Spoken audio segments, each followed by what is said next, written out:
నమస్తే అండి అందరికీ వెల్కమ్ టు అవర్ ఛానల్ పొదరిలో బా ఐపీఎస్. ఈరోజు రెసిపీ వచ్చేసి తెలుగింటి అసలైన కాల్చిన వంకాయతో టమాటా రొట్టె పచ్చడి. అద్భుతంగా ఉంటుందండి, తప్పకుండా ట్రై చేయాల్సిందే. మరి అంత టేస్టీగా ఉంటుందన్నమాట. పచ్చడి అయిన వెంటనే నేను వేడి వేడి అన్నంలోకి కొంచెం నెయ్యి అలాగే పచ్చడి వేసుకొని తిన్నాను. చాలా చాలా అద్భుతంగా ఉందన్నమాట. మీరు కూడా ట్రై చేయాల్సిందే మరి. ఇంకా మన ఛానల్ ఎవరైనా ఫస్ట్ టైం చూసినట్లయితే తప్పకుండా సబ్స్క్రైబ్ చేసుకోండి. ఇంకా రెసిపీలోకి వెళ్ళిపోదాం. ముందుగా నేను ఇక్కడ పెద్ద వంకాయ తీసుకున్నాను, తెల్ల వంకాయ తీసుకున్నానండి. అలాగే 2 టమాటాలు తీసుకున్నాను. మీరు స్పైసీ ఎంత తింటారో దానికి తగ్గట్టుగా పచ్చిమిర్చి తీసుకోండి. 1 స్పూను నువ్వులు, 1 స్పూను ధనియాలు తీసుకున్నాను. అలాగే కొంచెం కొత్తిమీర తీసుకున్నాను. ఇప్పుడు స్టవ్ ఆన్ చేసుకొని వంకాయని బాగా కడిగి 2 వైపులా ఘాట్లు పెట్టుకోండి, లోపలికంటా కూడా. ఒకవేళ మనకి పాడైతే కనుక కనిపిస్తుందన్నమాట ఇలా ఘాట్లు పెట్టుకోవడం వల్ల. ఇప్పుడు మంట మీడియం ఫ్లేమ్లో పెట్టుకొని వంకాయ అయితే కాల్చుకోవాలి. హై ఫ్లేమ్లో కాల్చుకుంటే మనకి పైన కలర్ వస్తుంది కానీ లోపల మగ్గదనమాట. ఇప్పుడు ఈ వంకాయ ఇటువైపు కాలుతూ ఉంటుంది. ఇప్పుడు మరోవైపు స్టవ్ ఆన్ చేసుకొని చిన్న కడాయి పెట్టుకొని ఇందులోకి నేను వేరుశనగ ఆయిల్ వేసుకుంటున్నాను. మీరు కావాలంటే మీ దగ్గర ఉన్న ఆయిల్ కూడా వేసుకోవచ్చు. పచ్చళ్ళకి వేరుశనగ ఆయిల్తో చేసుకుంటే చాలా చాలా రుచిగా ఉంటుందన్నమాట. వేరుశనగ ఆయిల్ వేసుకున్న తర్వాత ఇందులోకి నువ్వులు అలాగే ధనియాలు వేసుకొని ఫ్రై చేసుకోవాలి. ధనియాలు నువ్వులు వేసుకున్న తర్వాత మీడియం ఫ్లేమ్లో మాత్రమే అన్నీ కూడా మనకి ఫ్రై అవ్వాలన్నమాట. ఇటు సైడు వంకాయని తిప్పుతూ ఉండాలి, అప్పుడే ఈవెన్గా మనకి వంకాయ కాలుతుందన్నమాట. ఇలా మనకి నువ్వులు ధనియాలు కొంచెం ఫ్రై అయిన తర్వాత ఇందులోకి పచ్చిమిర్చి తుంచి వేసుకోవాలి. అలాగే టమాటా ముక్కల్ని సన్నగా కట్ చేసుకొని వేసుకోవాలి. ఇలా వేసుకున్న తర్వాత ఒకసారి కలుపుకోండి. ఇలా కలుపుకున్న తర్వాత ఇప్పుడు ఇందులోకి రుచికి సరిపడా గళ్ళుప్పు వేసుకుంటున్నాను నేను ఇక్కడ. మీరు కావాలంటే సాల్ట్ కూడా యాడ్ చేసుకోవచ్చు. ఇలా వేసుకున్న తర్వాత ఒకసారి కలుపుకొని ఇప్పుడు ఇందులోకి ఎల్లుల్లిపాయలు వేసుకుంటున్నాను. ఎల్లుల్లిపాయలు ఒక 5 నుంచి 6 వరకు వేసుకుంటే సరిపోతుంది.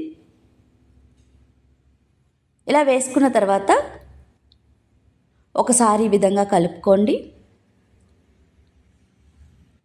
ఇప్పుడు మూత పెట్టి మీడియం ఫ్లేమ్లో టమాటాలు మెత్తగా అయ్యేంత వరకు కుక్ చేసుకోవాలి. ఇలా మనకి సగము కుక్ అయిన తర్వాత టమాటాలు ఇందులోకి కొంచెం చింతపండు వేసుకొని ఒకసారి కలుపుకొని మరో 2 నిమిషాల పాటు మూత పెట్టుకొని టమాటాలు మొత్తం మగ్గేంత వరకు కుక్ చేసుకోవాలి. మరోవైపు వంకాయ మనకి ఈవెన్గా అన్ని వైపులా కూడా చక్కగా కాలుతుందనమాట. ఇలా కాల్చిన వంకాయతో పచ్చడి చేసుకుంటే అద్భుతంగా ఉంటుందండి. తప్పకుండా ట్రై చేసి ఎలా వచ్చిందో కూడా కామెంట్ చేసి చెప్పండి. ఇంకో కూర ఏమీ లేకుండా ఈ పచ్చడితోనే అన్నం మొత్తం తినేస్తారనమాట, అంత టేస్టీగా ఉంటుంది. ఇప్పుడు చూస్తున్నారు కదా, మనకి టమాటాలు బాగా మగ్గిపోయాయి. ఇప్పుడు ఇందులోకి గుప్పెడు కొత్తిమీర వేసుకొని ఒకసారి ఈ విధంగా కలుపుకొని మూత పెట్టుకొని మరో నిమిషం పాటు మగ్గించుకుంటే సరిపోతుంది. ఇదంతా ప్రాసెస్ అంతా కూడా మీడియం ఫ్లేమ్లో పెట్టుకొని మాత్రమే మనం కుక్ చేసుకోవాలి. అప్పుడే ఈవెన్గా అన్నీ కూడా మంచిగా కుక్ అవుతాయి.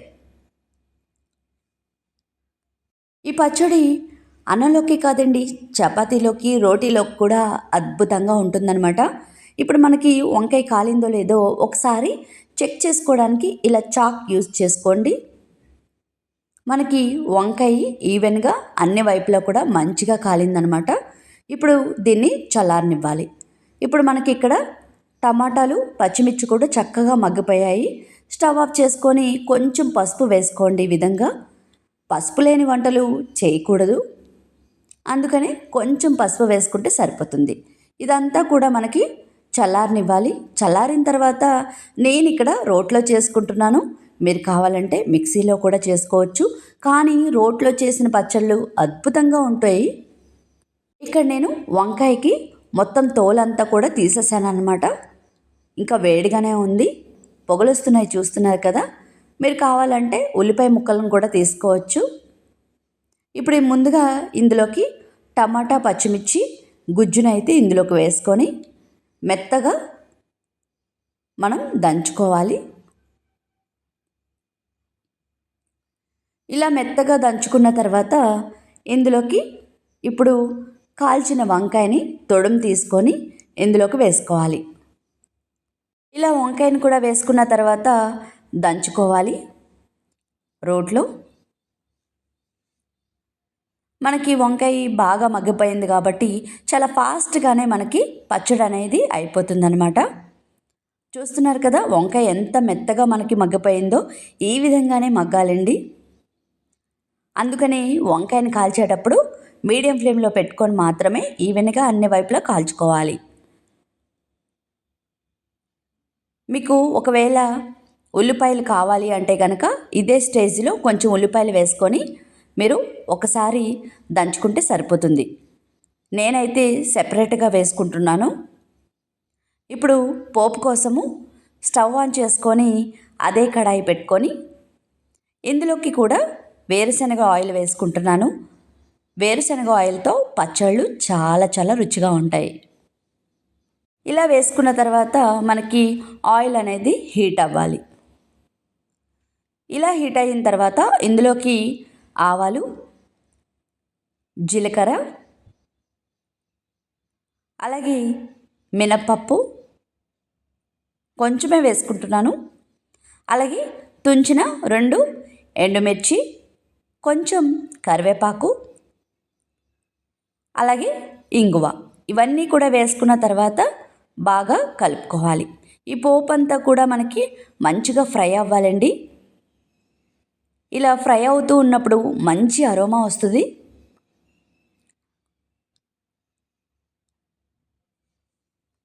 పోపు వేయించేటప్పుడు కూడా మీడియం ఫ్లేమ్లో మాత్రమే ఫ్రై చేసుకోండి. ఇలా ఫ్రై అయిన తర్వాత ఇందులోకి ముందుగా దంచుకున్న పచ్చడిని ఇందులోకి వేసుకోవాలి. ఇలా వేసుకునేటప్పుడు మనకి మంచి అరోమా వస్తుందండి. ఆ స్మెల్తోనే మనం ఎప్పుడెప్పుడు అన్నంలో కలుపుకొని తిందామా అని చెప్పి వెయిట్ చేస్తామన్నమాట. అంత మంచి స్మెల్ వస్తుంది. ఈ విధంగా కలుపుకొని స్టవ్ ఆఫ్ చేసుకోవాలి.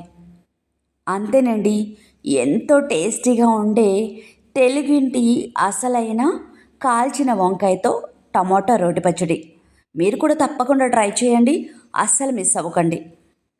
ఇంకా మన ఛానల్ని సబ్స్క్రైబ్ చేసుకున్న వాళ్ళందరికీ చాలా చాలా థ్యాంక్స్ అండి. ఇంకా ఎవరైనా సబ్స్క్రైబ్ చేసుకోలేదా? అయితే తప్పకుండా సబ్స్క్రైబ్ చేసుకోండి. మీకు కనుక ఈ వీడియో నచ్చినట్లయితే మీ ఫ్రెండ్స్కి అలాగే రిలేటివ్స్కి షేర్ చేయండి. మరిన్ని వీడియోస్ కోసం please like, share and subscribe. Thank you.